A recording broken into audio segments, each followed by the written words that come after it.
What up, dog? Welcome back to the Beat Factory 313 War Stories podcast, and I'm your host, Juice. And let them know who we got here with us today.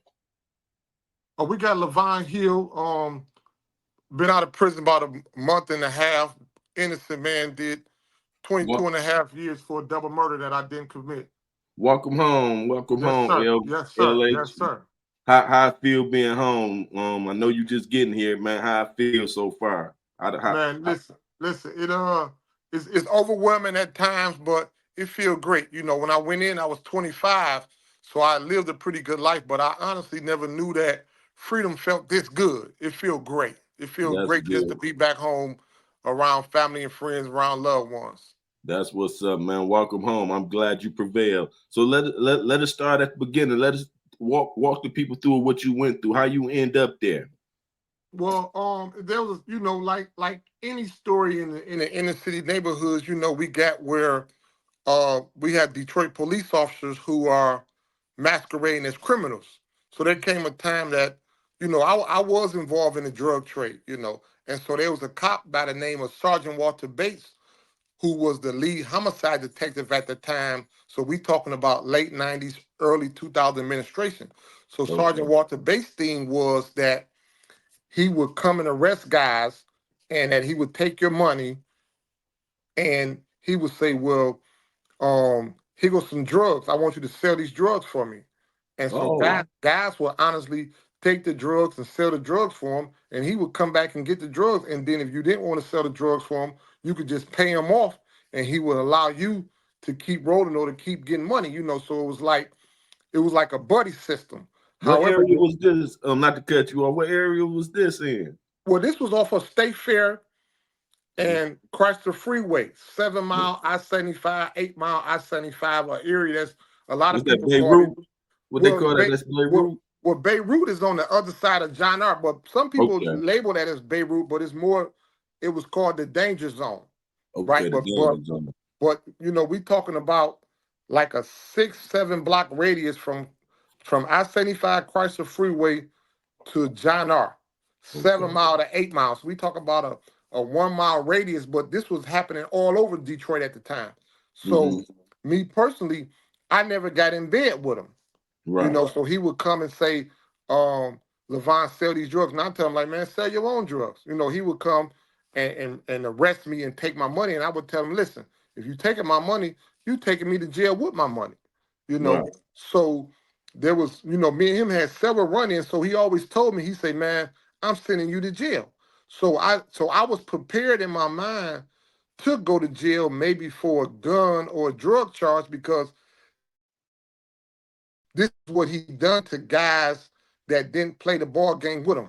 If you rejected him, or if you was like, I'm standing tall, well, he'd come arrest you and he'd say, well, what and he would ask you, he would say, well, what are you going to jail for today? You going for this gun or for these drugs? This was Sergeant Walter Bates. So like I say, Right. I never got in bed with him. So it came a time that a double murder happened. And Okay. so when the double murder happened on Keaton Street off of 7 Mile, between 7 Mile and State Fair, two guys was killed. And Okay. this is a hot drug area. So this Mm-hmm. happened in the middle of the night. The next day, I find out that it was a double murder, but I hear that they saying that I done it. So I'm kind of like, my mind is blue because I've been at home all night. And Right. so, I went about business as usual. I'm like, man, this is just hood gossip. This is what I'm thinking. Mm-hmm. So, um, the one of the guys that got killed, Dushan Lucy, his family through the neighborhood reached out to me on my cell phone.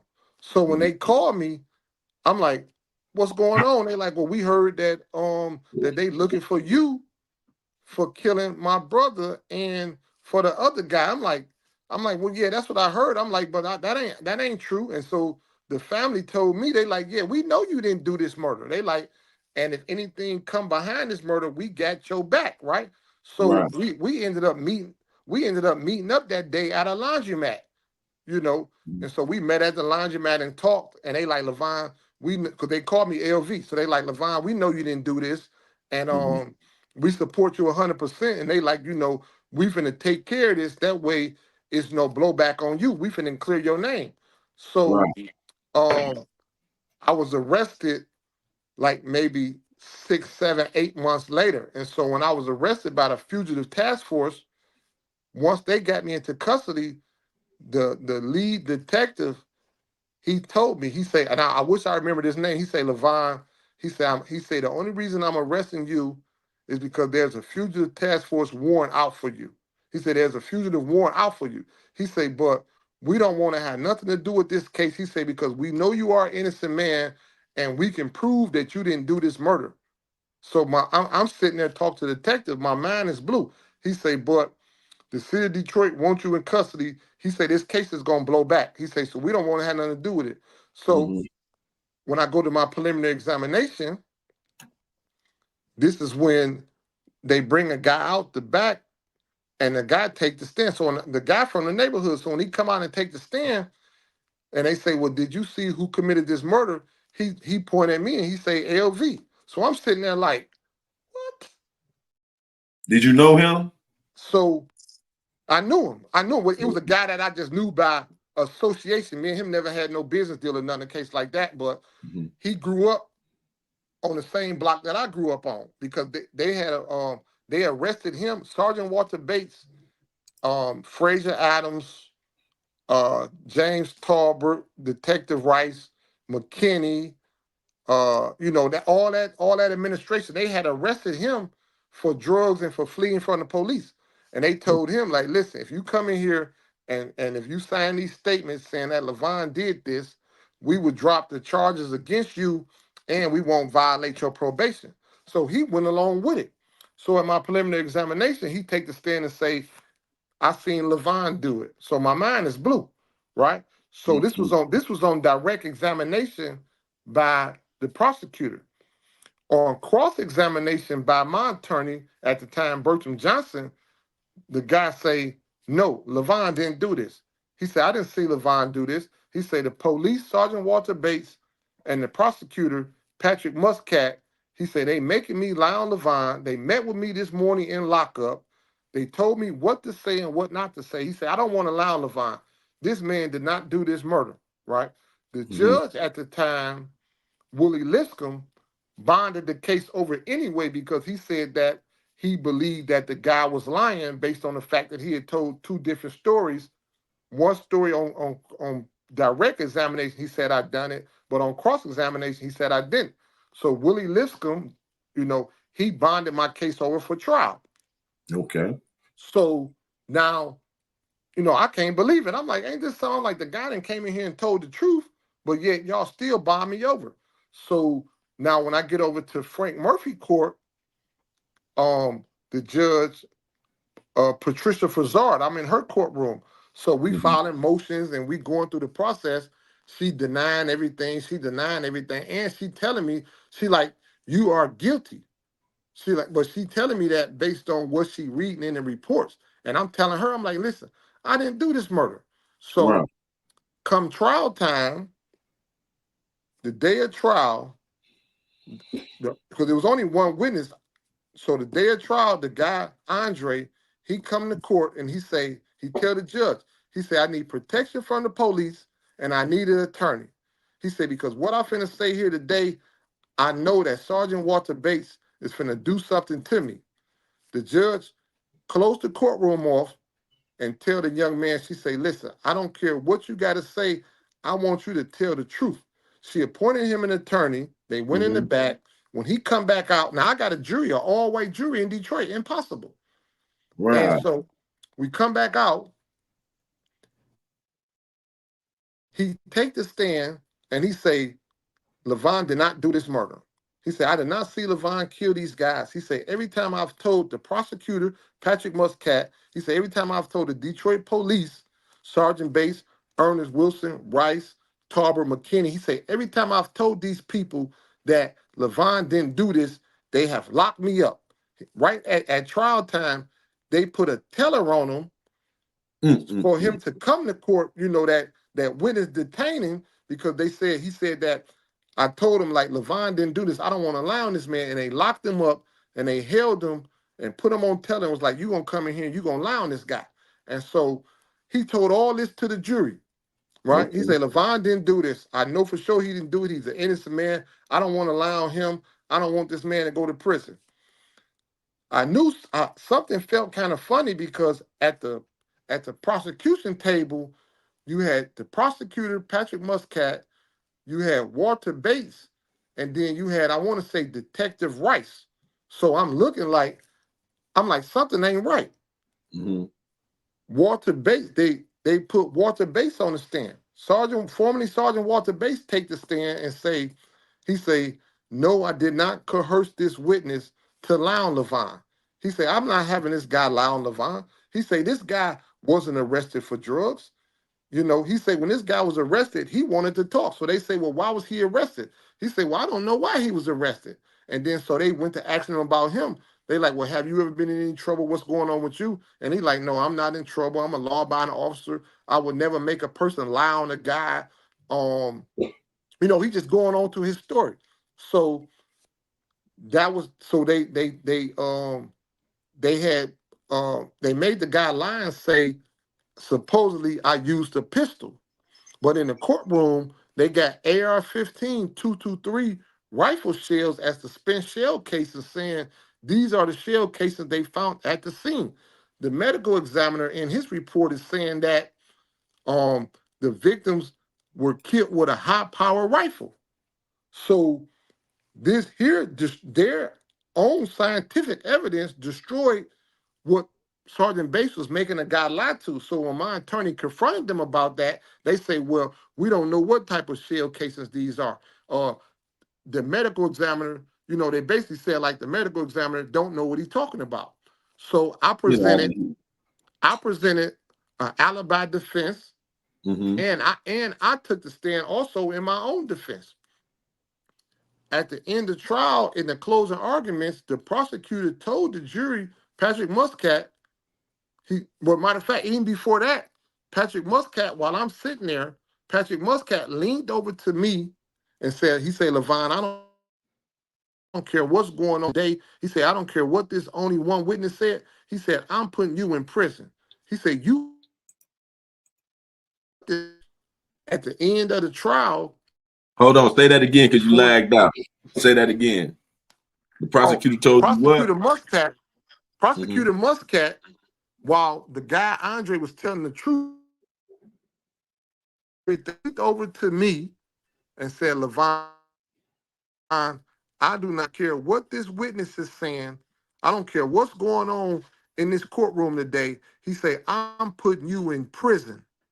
He said, you are going to prison, right? Mm-hmm. Everything You that lagging happened here again. today, Lavone is an innocent man. He say, but Lavone is not an innocent man. He say Lavone has paid this witness off. This witness is scared of Lavone, and this witness know that if Lavone go to prison, somebody would do something to him. The jury come back with a guilty verdict on 2 counts of first-degree murder, 2 counts of felony firearm, with no evidence. Mm-hmm. Step in another spot. Step in another spot. LV real quick Yes, sir. because So, it's lagging a little bit. okay, okay. So, um, I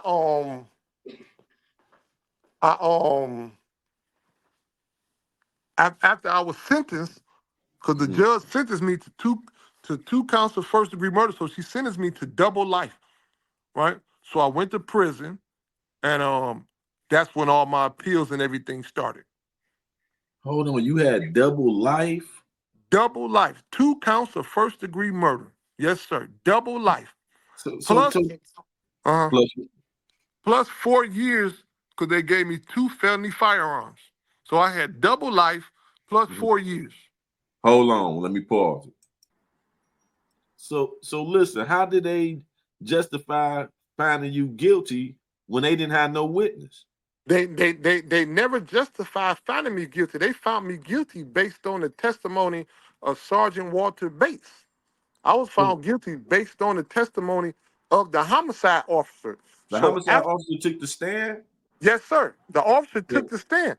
So mhm. now the the messed up part about it was that right after I was found guilty, like a year later, it come out that Sergeant Walter Bates was actually suspended from the Detroit police force at the time he was at my trial on the stand. So that there was an indictment pending against him for 14 counts of bank robbery. So they allowed him to take the stand and commit perjury while he was suspended from the police force, which the jury never knew, and there was an indictment pending against him for 14 counts of bank robbery. The next day after my trial, we have documentation to show that the next day after my trial, he left my trial and went and robbed the bank. Get out of here. Hold on, I'm gonna pause it again. Hold on. Uh-huh. So he took the stand on you. Yes, sir. Sergeant And what- Walter Bates. Sergeant Walter Bates. He took this because he the one that made the witness Andre lie on me. So he took the stand while he was suspended from the police force and while there was an indictment for 14 counts of bank robbery pending against him.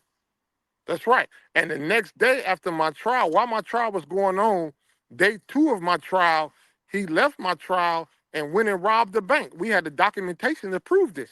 That was one of the reasons that was one of the things that they put in the opinion when I was released from prison. Yes, sir. So, and you did how many years you do? I did 22 and a half years. Yes, sir. But this stuff they knew about day 1. They knew about Go ahead, what you was about to say? so they knew about this day 1. So in my appeal of right that I raised to the Court of Appeals the very first time, I raised the issues about Sergeant Walter Bates, the coercion, the prosecutor misconduct. So the Court of Appeals denied me. I went into the Michigan Supreme Court with the exact same issues. The Michigan Supreme Court denied me. I took the same issues to the federal court, the Eastern District. They denied me. I took the same issues to the federal Sixth Circuit Court. They denied me. I took the exact same issues again to the U.S. Supreme Court. They denied me. So I went through a whole round of appeals, denial, showing more than enough evidence that I was an innocent man and showing the corruption of the Detroit Police Department, and I was denied stage after stage after stage. So how did they justify that? Not to cut you off. How did they justify them denial? There was no justification. This is what goes on in the criminal justice system because they're like, you in prison and just deal with it. This is the justice system, but this is the part of the system that the taxpayers don't know about unless you have a family or a loved one that is going through it, or unless they're tuning in to a show like yours. But the taxpayers don't know about this is how their money is being misappropriated, that innocent people are being sentenced to prison every day without due process, and the courts is just saying denied, just to keep a paycheck coming in. And they're brethren too. You think they'll be want to go against each other in them black robes? That's right, because it is a brotherhood, it is a secret society where they're like, I don't want to overturn this, or I don't want to do this because I don't want to upset nobody, because they're all tied in. You know, it's a big money game for us when it's time to be reelected and appropriating of the funds and everything. So nobody want to appear like they're going against the system. So what it took for you to how was you able to get some justice then? What it took? Well, it took I got in contact with Dave Moran out of the Michigan's Innocent Clinic, the University of Michigan. And once I got in Shout out to contact Dave Moran. That's right, most definitely. Shout out to Dave Moran and Jenna Cobb and Jenna all the beautiful students. So once I got in contact with them, I gave them my whole case file and I told them everything that they needed to know. And they was like, it was just unbelievable, just based on what I presented with them with Sergeant Walter Bates with being a bank robbery, showed them Sergeant Walter Bates' criminal history, A corrupt the fact officer. that the corrupt officer during that whole administration, the fact that the ballistics evidence didn't match up, that actually the people were killed with a high-power rifle, AR-15, but their theory was a pistol, so that disproved that. And then during our investigation, we did what they called a FOIA of Sergeant Walter Bates' homicide file. Where where we got the miscellaneous file, but we got Sergeant Walter Bates case notes. And in Okay. Sergeant Walter Bates' personal case notes and his progress notes, there was an entry where he said the night of the murder, he talked to a lady named Markeisha. Now, Hmm. Markeisha was one of the guys that got killed, children's mother. The night that he spoke with her, she said that she called Dushan's phone that night, and the night that she called his phone, a guy answered his phone, and that the guy would not allow her to talk to Dushan, right? And that she said that she knew it was a problem because Dushan would have never gave his phone to that guy. And she later found out that there had been a murder. So she had actually identified one of the guys that was involved in the murder. So when we got that, we tracked down Markeisha. She did an affidavit for us detailing everything that transpired that night with the phone call. But also during the investigation, we discovered two eyewitnesses to the murder.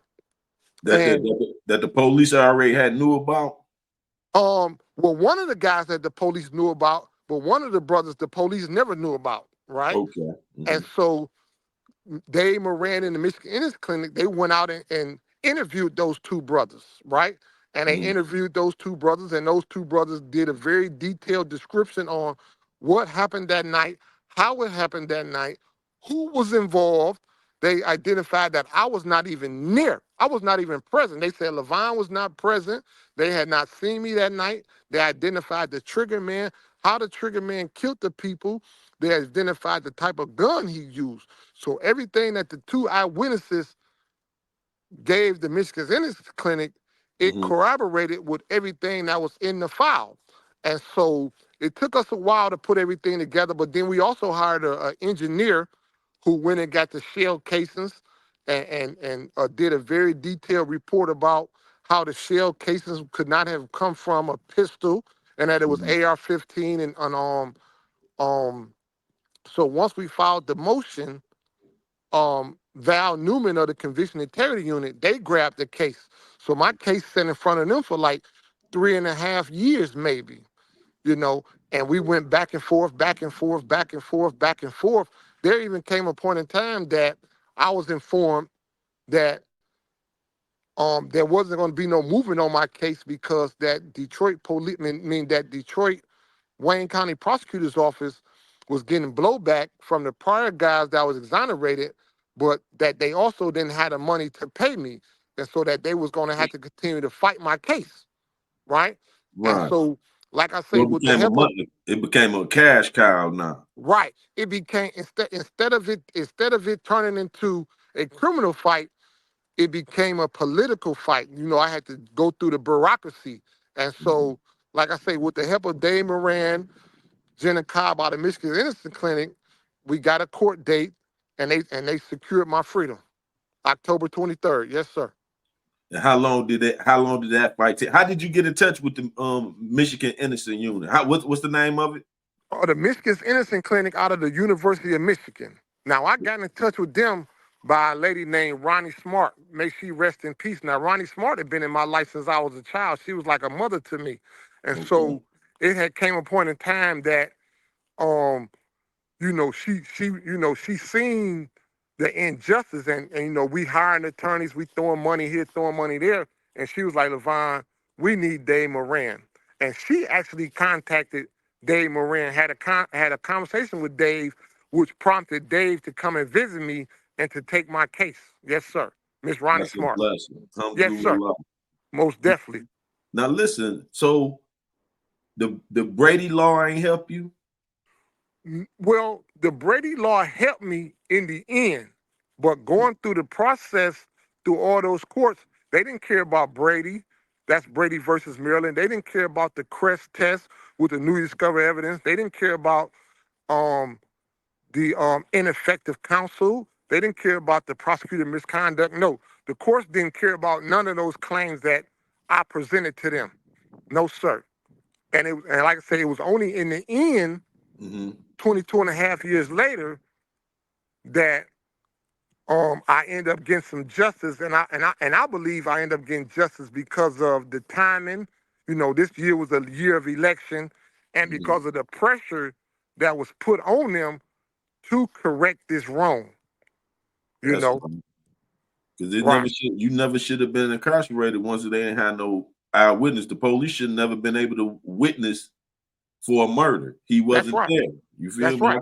How can he testify on the murder he wasn't present for? Yes, sir. But the sad part about it is that um the exact same thing that I dealt with to get out of prison, I know hundreds of guys in prison that is dealing with the same thing, and there's a good possibility that those brothers is not going to be as fortunate as me to get out of prison. So a lot of innocent men are in prison that's going to die, an innocent man in prison, because they don't have the resources and they don't have the means, and that the courts are constantly just turning a blind eye on the injustice.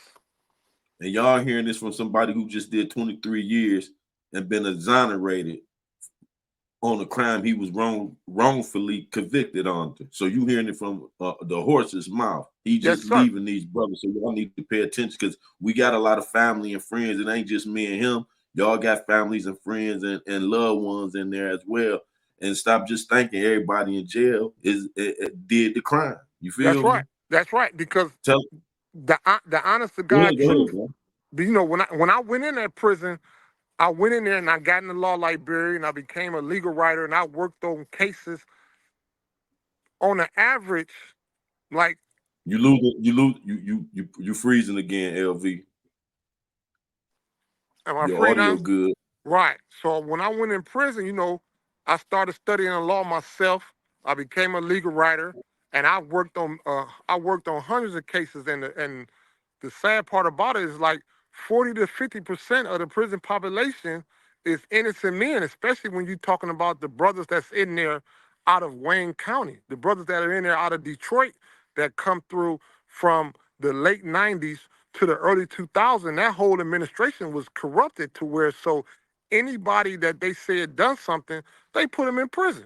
And the only reason that you didn't go to prison is because you maybe became a snitch, or you maybe became a jailhouse informant, or you told on some murders or something. But hundreds and hundreds of innocent men are in there deprived of justice, deprived of due process, and the courts are turning a blind eye. Even when they're confronted with the evidence of innocence, they're turning a blind eye to it. Ain't that something? Our people don't even know what they voting on. Pause it Yeah, right there. yeah, You good. yes, sir. Yeah, so like I say, even when confronted with the issues, the judges is just turning the blind eye on it. And it's sad, you know, and that's one of the things that I had talked to a mental health lady, and you know, she didn't diagnose me with it, but she. Okay, I can see you now. Yes, sir. Right. Yeah, so you know, the system is just totally corrupt from top to bottom. Like I say, because even when you present the evidence and you present the issue, it's denial, denial, denial. To where, you know, I had used an example one time to where, like, they ask you to produce so much evidence to prove your innocence, right?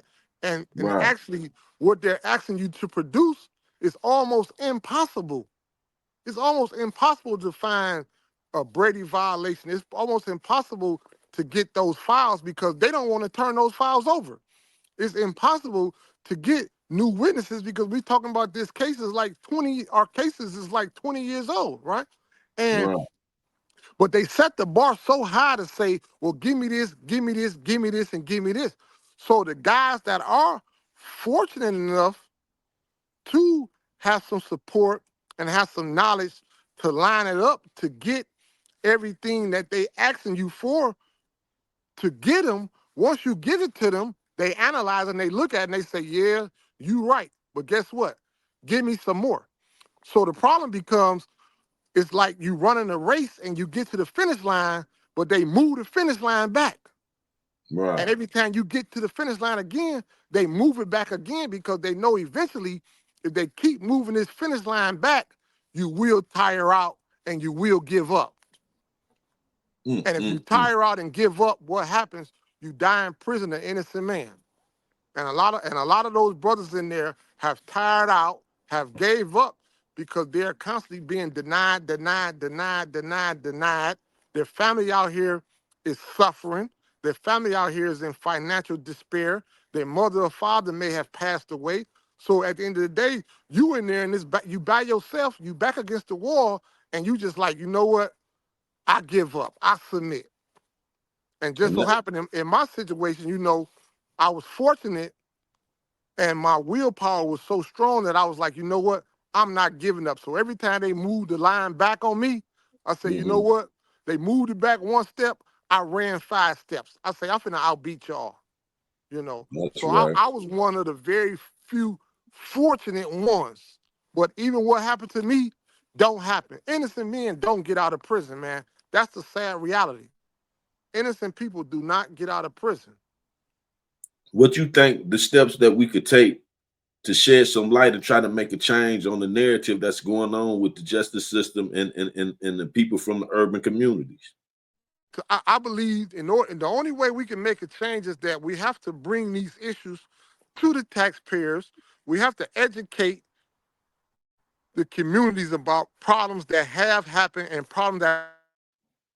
Because what happened to me and what happened to all those brothers, people got to realize that this can happen to their sons. Even though I'm somebody's son, but the taxpayer that's paying her taxes, I'm her son also. So they can grab her son up and put her son in prison, an innocent man. And now she's saying, "Oh, I won't just for my son, but when these other guys was crying out, you didn't believe them." That's right.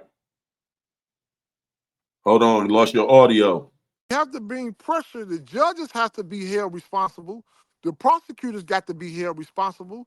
The police department has to be held responsible. People have to be held accountable for their actions. But however, the prosecutors and the judge have what they call immunity, where they have a free pass to just lie. They have a free pass to do whatever they want to do and get away with it. The same as with our attorneys. They have a free pass. Oh, I'm doing it to bring public awareness, but we have to bring pressure to get these laws changed. Exactly. That's where it started at.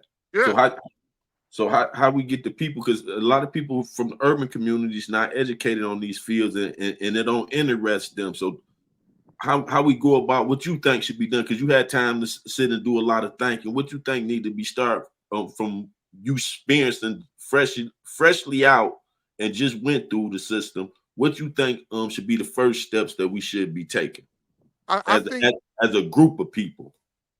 as a group of people, honestly, and I've done this a couple times when I was in prison, but I believe the essential part of it is that we have to get into these colleges and we have to get into these universities to these law students that's coming through. And we have to get to them and we have to educate them on the miscarriages of justice. We have to educate them on what they really need to know about the field that they are about to enter into.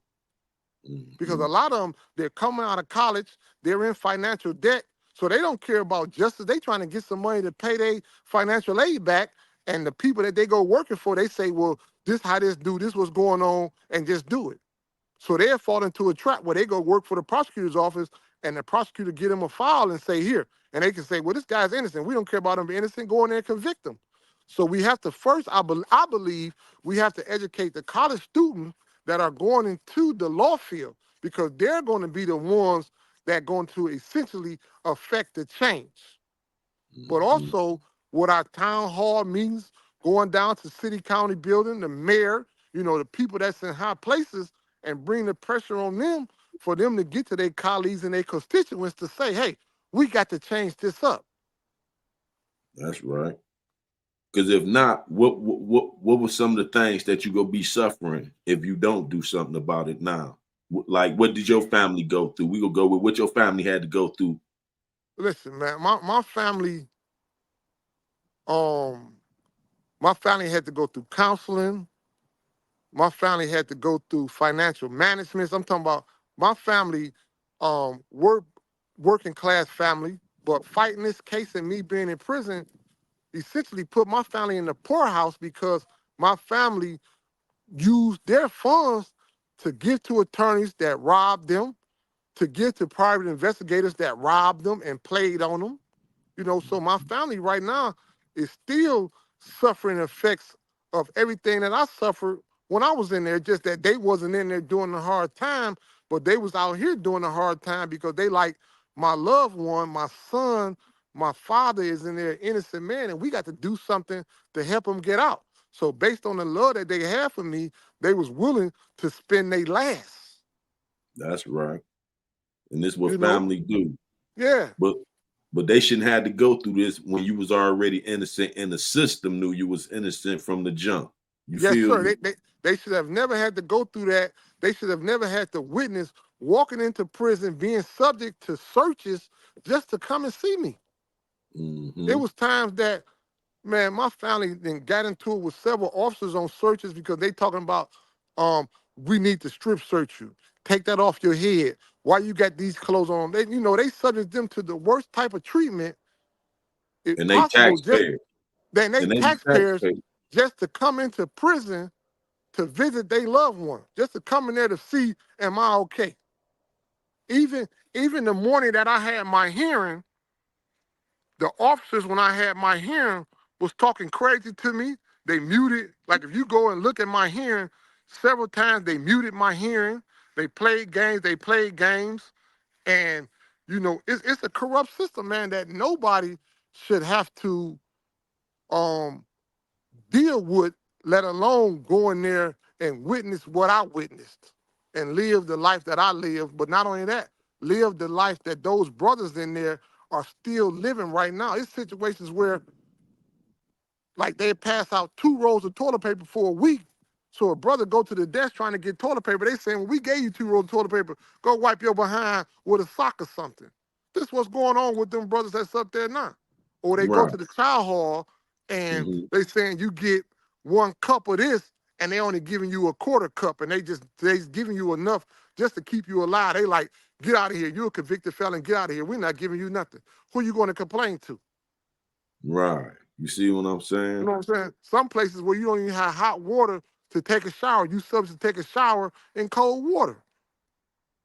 What That about the place, eating and living arrangements?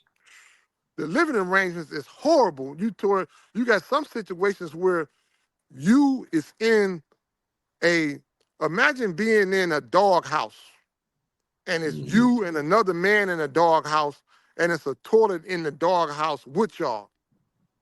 Mm-mm-mm.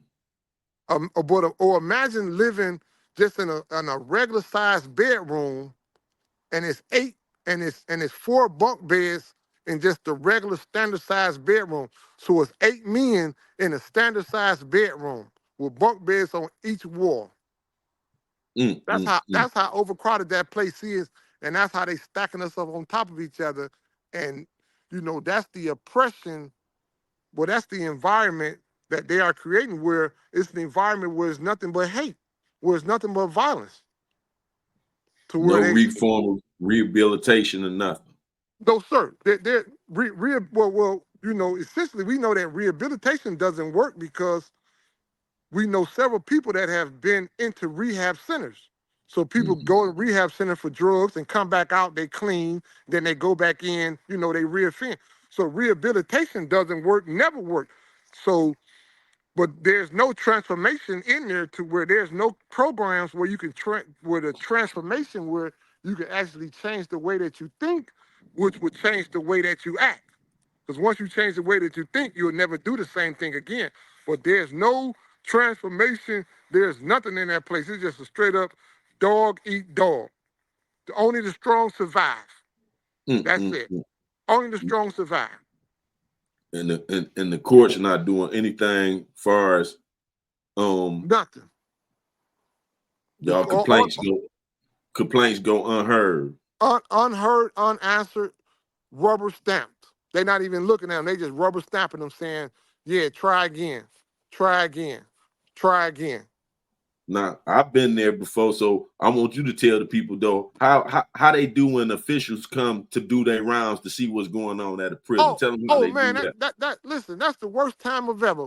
when they had the so-called fake inspections or the fake people from Lansing walk through, they come through that morning and say, hey, clean this place up, get up, do this, do this, clean up, do this, clean this up, go cut your hair, go look good, put new clothes on. They put on the front for those people to walk through. And as soon as those people walk through and leave the business, it's back to straight hell and destruction. And They see, back. go Mhm. ahead. What you about to say? They Because I they they back to talking crazy to you, looking at you crazy. Oh, go sit down, writing you fake tickets and all type of stuff. But why them people that's walking through there, everybody got on smiles and everybody, is tap dancing. and you know what I feel the biggest problem with that is they let them know they coming. Yes, sir. You And see that's what what I'm it is. saying? They give them a heads up instead of just popping up. Yes, sir. But the people in Lansing, they not um they know what's going on in that place. So that's why they Thank get them you. a heads up and say, hey, y'all put on y'all best behavior. Boss man finna come through. They know what's going on in that place. That's They why not they they I they not wanted you to fools to say that. that. Yeah. Mhm. So that's why they do that. Man. And our people need to wake up. What you think our people need to start doing out here? You feel they're young. You see what's been going on with our younger generation. Let them know where they throwing rocks at, what's gonna happen to them if they keep going the rocks they going. Man, they gonna witness something that they gonna wish they never saw. I saw things in there that I can never take back. But if our youth continue on the road that they own, they're gonna Oh, you continue lost it. to Say give that those people again. jobs. Say that again, LV. You went I out for say, one I say, if second. our, oh, I, oh, I say, if our youth continue on the route that they're on, they're going to continue to keep those prisons open. They're going to continue to keep those jobs to those people. They're going to continue to help those people misappropriate funds, and essentially, they're going to be in there crying. They're going to be in there because the youth that I see now, I've been out a month and a half, and the youth that I see now was not the youth that I was, because they out here using all these specialized drugs. They using all these crazy um medical marijuana where it's actually tearing them up, so where they're weak, for lack of better words. The youth now is not the youth that when I was, and so they can't survive that. They can't survive that. They can't. I wouldn't wish that on nobody. These young guys cannot go in there and survive that 23-hour lockdown around hardened criminals that's in there that's gonna prey on them. They're gonna get ate up. And the system know that. And that's why they put them young guys in there in that place around hardened criminals, because they know that that place is gonna eat them young guys up. They're gonna eat them alive. Let them know how the system go do before they even get them in there. If they keep running around here on these streets playing, well, how the system go treat them before they make it to the prison. Man, the system is gonna press them. And man, listen, man, I kind of like got tears in my eyes just thinking about this. But the system is gonna use and abuse them and gonna turn them inside out. Honestly, it's gonna turn And their throw them to butts the wolves. inside out and feed them to the sharks You feel me? with no And due mom process. Feed them to the sharks. and tell them mama or no expensive lawyer ain't gonna be able to help them. Mama can't help you, daddy. God, no matter what you call them, can't help you once you get in that place. And tell them how hard it is to get out. What you just went through. Listen, I went through, man. What I went through worse than going over to Iraq, being at war. My fight was so hard to get out, to where it took every fiber, it took every inch of me just to continue fighting. I fought hard. My legal team fought hard, and like I say, we just happened to have perfect timing. Dave Moran out of Innocence Clinic, since he opened the Innocence Clinic up in, I think, like 2002, Okay. he secured, I want to say, like 46 victories for innocent people that has been in prison. But you talking about one organization only being able to get 46 people out of prison in all these years, and what we talking about 6,000, 7,000 people. So what they done was a beautiful thing, but it doesn't even scratch the surface. It doesn't.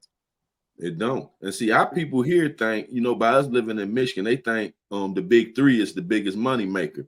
Do you No, beg the difference? man, I know for sure the beg the difference. The MDOC, the state of Michigan, is the biggest money maker. They're the biggest scam artists. They stealing money. They misappropriating funds. They getting like maybe 40 to 50,000 a year for guys to house guys and feed guys, and I guarantee they probably ain't spending $5,000 because on some locations they just give you one pair of pants, one pair of socks, and some underwear. To where if you don't have no money, you got to wash this stuff out every day. You go over there to exchange this stuff. They What? say, yes, sir. Yes. Well, listen, where I just left Mm-hmm. Muskegon Correctional Facility, the quartermaster is so bad to where this lady will look at your clothes and your clothes could be dirty, holy, everything, and she'll say, you got another year use out of that. Get out of here. So And they the administration know about it, big bro. The administration know about it. They don't even have laundry at that place. You got to get in the shower and wash your clothes in the shower. So oh before you my can God. wash your behind, you got to wash your clothes first by hand, then wash your behind. So essentially, them brothers up at the Muskegon Correctional Facility, we was getting in the shower with your clothes on, and as you taking your layers of clothes off, you washing them out by hand in the shower, big bro. And then you hanging them up to dry. That's unhumane, man. In You here, man. feel me? Yes, sir. And Michigan is nowhere near the size of Texas or California, but don't we got just as many prisons as they got?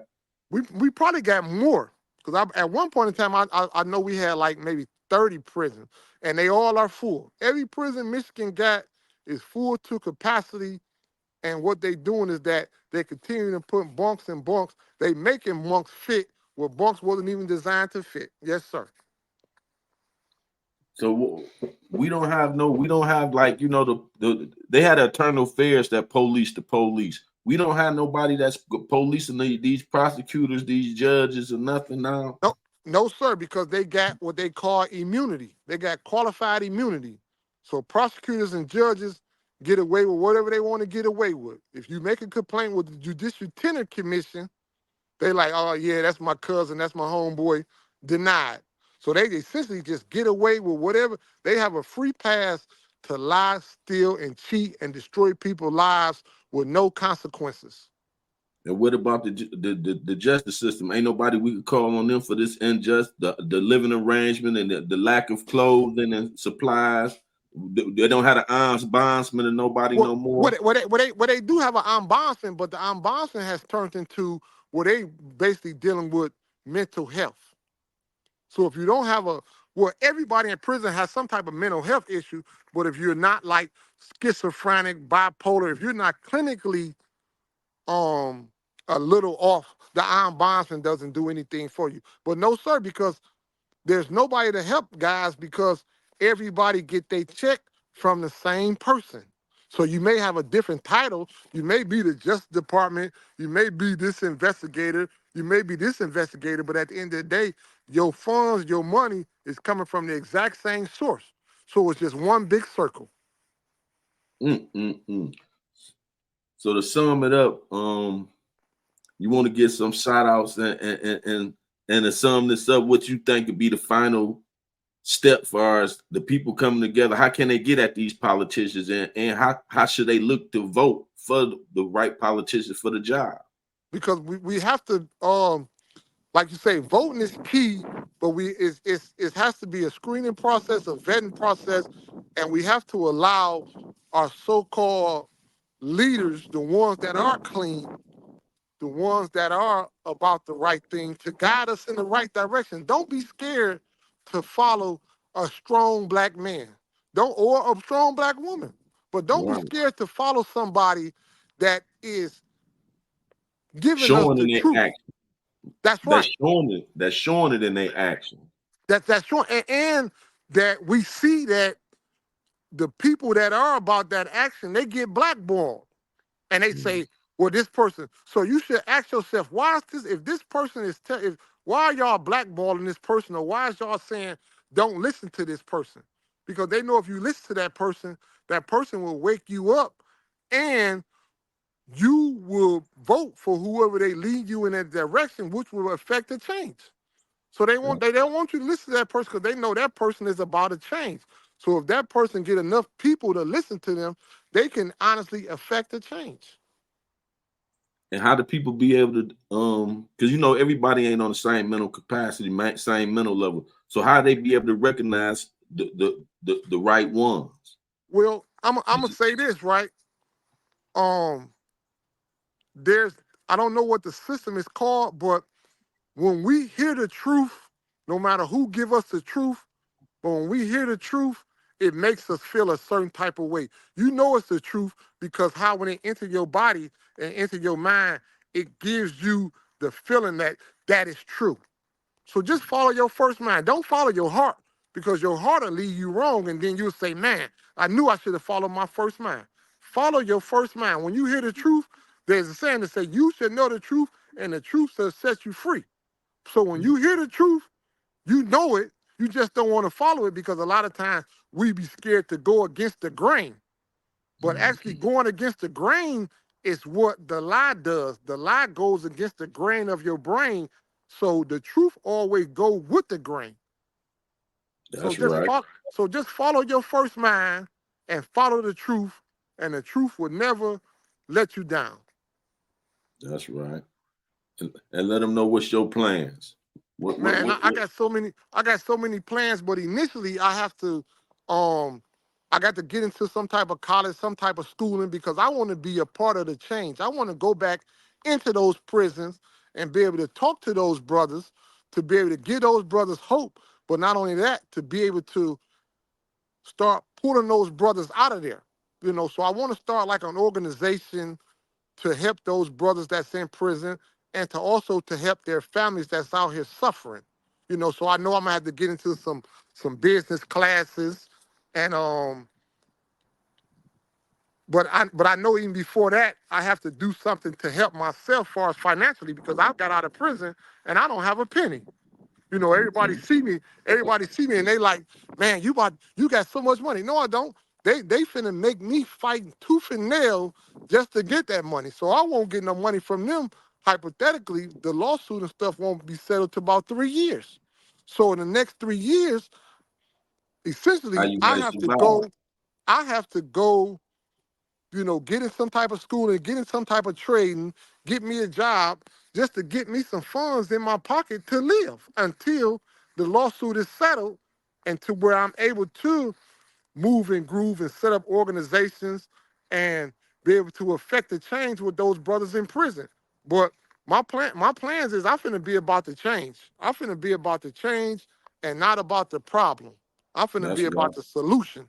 The solution. That's what, 'Cause- and I'm here for you. I'm here for you, LV, man. Wherever I can assist you at, I need some assistance over here. We can work yes, sir. together. Most definitely. Um, Looking you, forward you to it. that's what's up. You most definitely want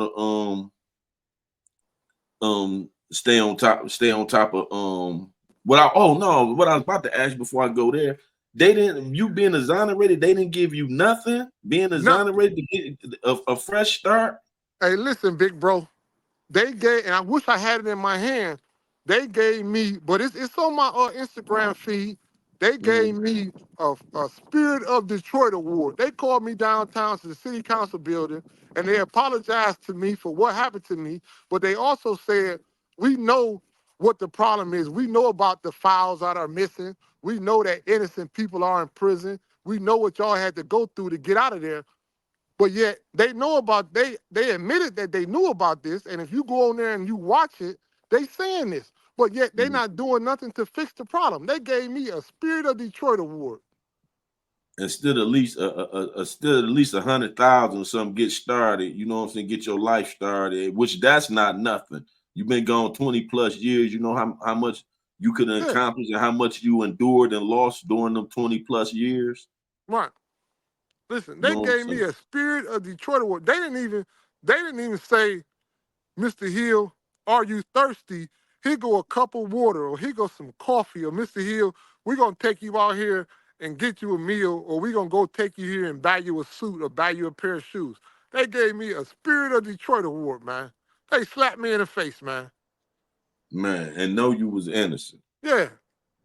So yeah, you keep us posted on what's going on. And anybody that any assistance that we can assist you in any areas, let me know. You feel me? Yes, sir. Anybody with assistance out there, job trades, these college programs and all that, reach in so we can help these brothers just Yes, coming sir. home that did Right. a hard fight. And this brother ain't forgot about those in there. Get some shout outs to some of the brothers, the brothers you done met in there Man, that we can't forget about. You know what I'm listen, saying? man. Listen, man. I'm gonna be real, right? And this finna hurt my heart to do this, to name these brothers' names, because I love these brothers, man. I love these brothers, and I'm sorry that I left them brothers in there, but we got guys in there like Sherman Wagner, the brother Cat, Justice Shout out to Denied. Cal.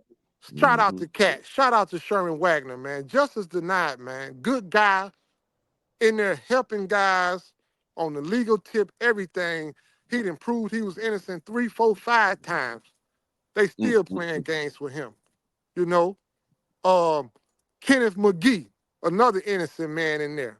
Juan Walker, innocent man in there. Shout out to Carlos McGee and Ray, Walker. Carlos Ray, innocent man in there. Justice Denied. Gregory Allen, man, justice denied, man. James Langford, Big Shout Lang, I out to love you, Lang. baby. Love you, man. That's right. Montez, love you, big bro. I could go on and on to listen, man, there's so many good guys in there that have affected the change on the prison yard, so I know they can get out here and affect the change out here. It's guys, like I say, them brothers that I just named, Mm-hmm. Damon Smith, Face, my baby. Love you, Damon. That's right. Shout Love out you, to Brother man. You hear Smith. me? Love you, brother. Come on, these guys is on my JPay hollering at me. They calling me every day, all day. That's And I'm right. trying to line stuff up for them, and they understand like, bro, we know you ain't got nothing, but we know your heart. And I just been the voice of inspiration to them brothers. Like, listen, man, y'all know when I get in position, I got y'all, right? But That's these the right. brothers that shielded and protected me. When I went in there, these guys grabbed me and say, man, this how you do this how you do this, get in the library, get in the weight pit, stay away from this, stay away from that. And them brothers made me help make me the man that I am today. Without them brothers' help, I wouldn't have been the man that I am today, and I wouldn't be standing here talking to y'all today because I still be in there with them brothers fighting, man. That's what's up. You know what I'm And saying? Love freedom, them guys, freedom man. brothers. The That's right. I freedom love guys, them for brothers sure. too. I know Yeah, all them brothers you named too, man. You yeah, named some good brothers. I know them all, and I know them from the streets. You yes, feel me? sir. Right. I know them. Lank, Monty. Shout out to Yeah, Langford, James Langford, and Montez Moore. Them some of my babies. You feel yeah, me? yeah, Shout out, shout out to Sherman Wagner. That's my partner. That's my baby. You feel me? I yeah, love them brothers. You feel me? yeah, Walker and all them too. You feel me? yeah. Yeah, man. It's good you came in, man. This don't stop here. You got to tap back in. We got to at least do this once a week. You feel me? Most definitely. Let's Listen, bring I'm some here. awareness and get the people on board with how they votes count, and not just voting, getting behind these people you vote for and making sure they standing on business, as y'all say. Right. Because y'all put them in there, they working for y'all. You feel me? Because Mm-hmm. the thing is, y'all got to realize the power in the vote. If y'all who got loved ones locked up, if y'all listen to them telling y'all which way to vote on which laws go affect the prison systems, and then y'all stand behind that, then these politicians gonna get down here and come and talk to y'all because now they know what the majority of the vote is. You That's right. feel me? Yeah, So we gotta realize we do got some say so. See, the people is so discouraged because things don't always go our way, and then they don't vote. And that's right. why I don't go our way, because we done gave up the fight. We can't That's give right. up the fight like you fought for 20 some years straight, being door slammed in your face, and you didn't let that stop you. We can't let that stop us right here in the free world. But we That's get right. so distracted by life and every day because they created these obstacles before we was even born. Yes, So sir. we distracted by frivolous things. We can't fight the real fight that's at hand. You feel me? Right. Yes, We sir. fighting the small battles Yeah. of everyday life. You know what I'm Mm-hmm. saying? That they done made complicated for us as human beings. You Huh? feel me? Yes, sir. So it's an extra fight to have to fight for your rights and your freedom. You Yes, feel me? sir. When you know you innocent, and then you don't have nobody by your side to fight that fight with you. Right. You feel me? Yeah. So I Yeah. salute you, brother, not giving up your fight for your life. You know what I'm saying? Because that's what you was in there. You was fighting for your life. Life or You death. feel me? Life or death every day. And that's what them And that's why brothers we in got to there. make sure. And that's Go what them ahead. brothers in there. And that's what them brothers in there. That's they fight right now. It's life or death. You know, I just thought about the brother Rodney Fox. He in Mm, there fighting life or death, and he done proved several times that he innocent, man. But it's a life or death fight. But like I say, they constantly moving that finish line back. The VC brothers, Dennis, you know, mm-hmm. they constantly moving the finish line back on them brothers, man. Justice That's denied, right. man. You know, something gotta So we happen. so we got to get with them brothers. What you said the brother name was that helped you get out? Sherman Wagner. Oh, But you talking about Dave Moran. Dave Dave Moran, Moran. David Moran, Jenna Cobb, Michigan's Innocent Clinic. Okay, we need to get behind them, y'all. Y'all heard that they helped this brother and 40 or 50 other people get home. Let's Yeah, see if we can let's see if we can make that 1,000 people home. You feel that's me? right. That's That's innocent. right. You Yeah. feel me? Yeah. So we need it. Y'all need to take heed and look at the ticket. The brother sent me this sister in the ticker. Let me see what's her name. Claudia. Have you heard of this sister? They say she helping. You know, they just voted on Oh, with the second look chance. Yes, sir. Yes, sir. Yes, right. sir. Beautiful sister pushing a beautiful program. Yeah, What's her name? Claudia Claudia McLean. McLean. Claudia McLean. That's right. Yeah. That's right. Yeah. So yeah, they sent me that, and yeah, I'm gonna keep y'all posted, and we gonna bring y'all the gangster stories. The gangster, the war stories draw the people in. You know Right. what I'm saying? It's like when I put these stories up, it's like they deter and say get back to the war stories. You know what I'm saying? So I told them I'm gonna mix them in. Yeah. Y'all run this stuff. Y'all run Lavone Hill interview up, and I got a real gangster story for y'all about the 80s. I'm gonna bring y'all the 80s drugs. We're gonna talk about a few of the guys. Y'all know I ran with Demetrius Holloway, Maserati Rick. I give y'all story, White Boy Rick, and so on. Best friends, all that. I've been around all of them brothers. You feel me? Uh-huh. So, but y'all gotta help us help these brothers for real. That's what we trying to do. We trying to help those who need help for us proving their cases on That's right. prison reform. The men and women on prison reform. You feel That's me? right. Yes, sir. So is there anything else you want to say before we close this out, LV? Hey man, I just, I want to thank you for allowing me just the opportunity to, to be on your show, to I to thank to you. I you know appreciate you. to to share my story, to share the story of so many other brothers that's locked up, and just to, hey, it's a big fight, man. It's a lot that we got to do, and we gonna do it. We gonna come together some type of way. We gonna tear this system down some type of way. Yeah, we You gonna know. come back together as neighbors. See, we gonna get Yeah, out of that neighborhood. We gonna take the hood off it. We gonna come back neighbors how it was when we was young. that's When right. when Miss Ann down the street could tighten you up and send Yeah, you home, then your mama and your auntie and them gonna tighten you up for embarrassing them because y'all ain't supposed to disrespect Miss Ann. She tell y'all stop doing something. See, that was neighbors. See, right, now we got neighborhood, the hood. You can't discipline somebody else, kid. I ain't even talking about physically. You can't even tell them, hey, stop that. Because they go right. home and tell their mama, all that man says them to me, told me stop what I do. They gonna come down there and check you. You That's right. feel me? That's right. So we Yes, got to sir. get back to being neighbors and knowing we got each other's back and supporting each other. So this thing, because it ain't just on you, it ain't just on me. It take all of us as a community to Yes, come sir. together and make sure what we got coming we supposed to be treated fair. That's You feel right. that's all we have to That's make right. it right. You feel me? Yes, We sir. understand that it's prisons needed, it's laws needed, it's police needed. We understand all that. But don't y'all be the violators, That's right. not the criminals calling law. You feel hmm me? That's right. Yes, sir. So with that, I'm gonna end here, but I need you to come back. It don't stop here. We're gonna keep bringing light on what's going on. Share Yes, some sir. more stories. Share some stories. What's going on with you and what else you went through in Right. how to share some of that law with them because they don't know the law. I See, that's got how you, we big got bro. to fight this fight. We got to know the law. That's right. That's You right. That's feel right. me? Uh-huh. That's what got you out of here. The law. That's right. You made them have to honor their law. But if you didn't hmm know it, if you couldn't find the loopholes in their law, if they wouldn't honor it. That's So right. that's Yes, why they sir. kept telling you, well, we agree with you there, but bring us this too. See how smart you is. You That's right. feel me? That's right. Yes, sir. But we want to narrow it down to go back to what they said. You're found guilty beyond a reasonable doubt. Right. If it's any doubt, you shouldn't have never got locked up. It was so much doubt in your case, you should have never made it to prison. Yes, sir. Yes, sir. You feel me? So we want to nip it in the butt. You feel me? Right there at the courthouse. We don't not you get to prison and start the fight. No, we're gonna nip it in the butt.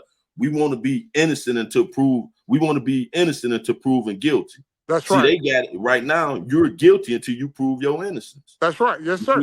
So we got to change that whole narrative. They say one thing, but they actions show another. Yes, sir.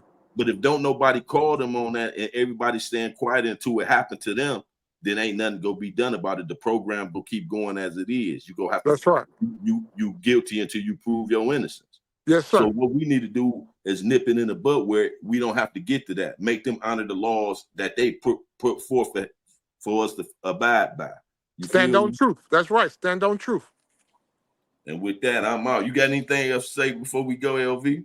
I'm listen, man. I just thank you, and that's about it, big bro. Much love. Much love to you when we go get back together. I'm about to close this out. I'm gonna give you a call, LV. All right, peace, God. Yeah. Peace. Yes, sir. And y'all tune back in. This the Beat Factory 313 War Stories podcast. And y'all want to remember that the streets ain't what it is. You know what I'm saying?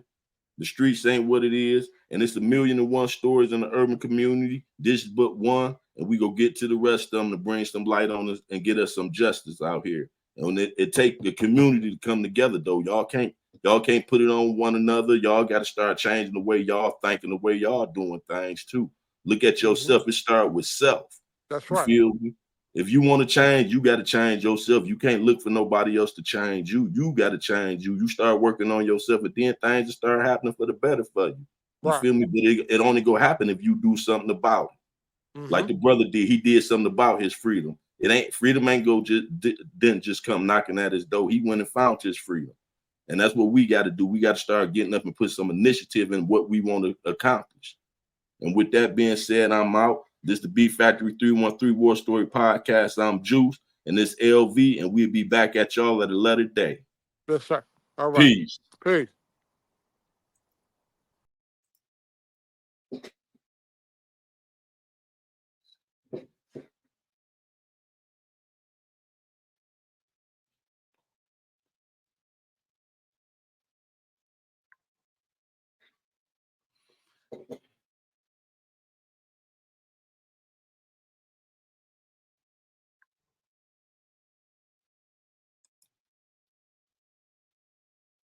And not even about me.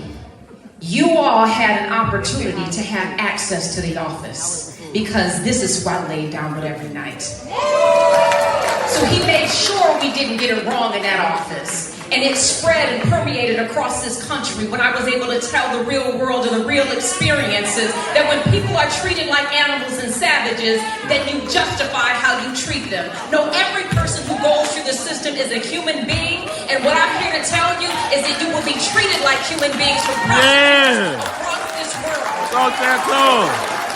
Talk that talk. Talk that talk.